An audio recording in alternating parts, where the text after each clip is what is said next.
kema dudan ta ka siam ani wangin tlemin hau tak ve dewa kg za somnga antia mizo ho in khar chong chon zatni za somnga ka lein yan khar chon ma chuanin thi chuanin zanga man vel ni to ni hei voina zalen venga ulo zuara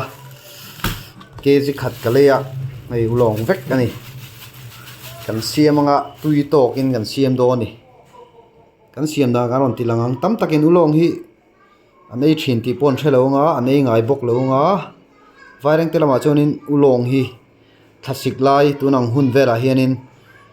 anon zuar thina vai ho hianin chu kan leya kan lo siam thina ni tui te mai ni ulong hi o siam dan kan en do ni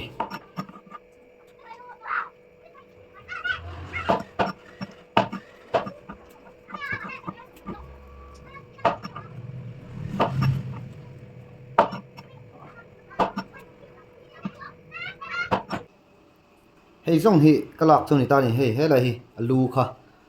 a balu phur zong ha ka lot thla hei thi hianin a mei chi kala ni ulong hi then hian a ke ten lo nei to a ulong hian thang zela uchang nga te an chang thinin ka hria cho chu tiang vel chu ni hi mei ani ta fai tok in ka sila chuanin purun sen purun var so thing le masala chi sang sang ten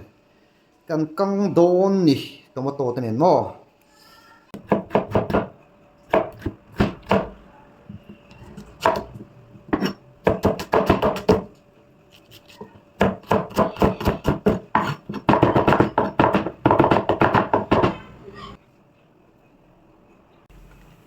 tel kan suam hui to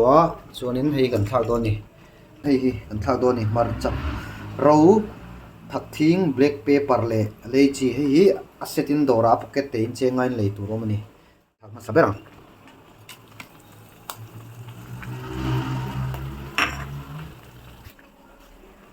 chuanin so thing le purun var chanpol kha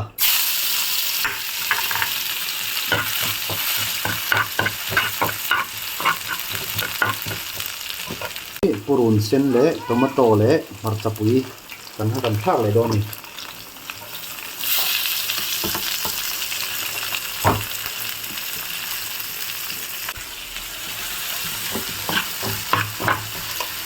tuna garam masala MDH dhania powder ang hei ira hi chamhe ti mel moi na ani wa chicken powder tlem te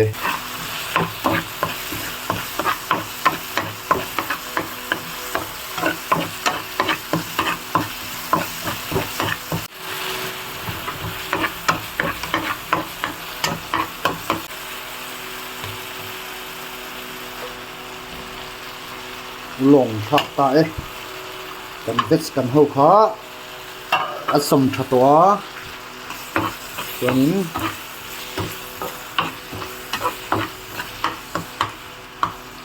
chi kan lo to long kan thak to chuanin chi nala min nu da hian ei thei to bei do ni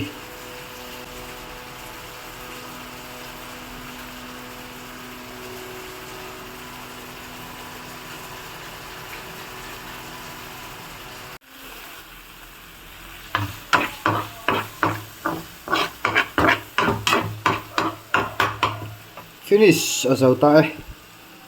cho con này thấy ta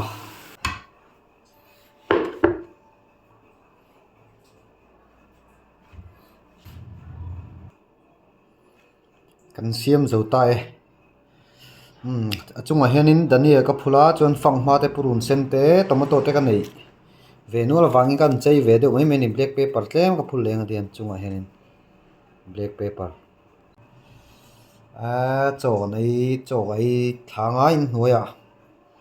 a me thei ta hian hei ulong siam dan chu ni khu ulong mai kha khung la ya te ro te om khu ni a ti khon tomato te fangma te purun sen te chu kan nei awangin ka chei moi vel mai ni hi tui do ne cho ngo ulong siam dan ani o ulong hi tui ni hau tak lo deuh pona siam te tu na mi hi chu kema dudan ta ka siam ani wangin tlemin hau tak ve dewa kg za somngan tia mi zo ho in khar chhong chon zat ni za somnga ka lei nian khar chhon ma chuanin ti chuanin zanga man vel ni to ni hei tui do le tu tok phutang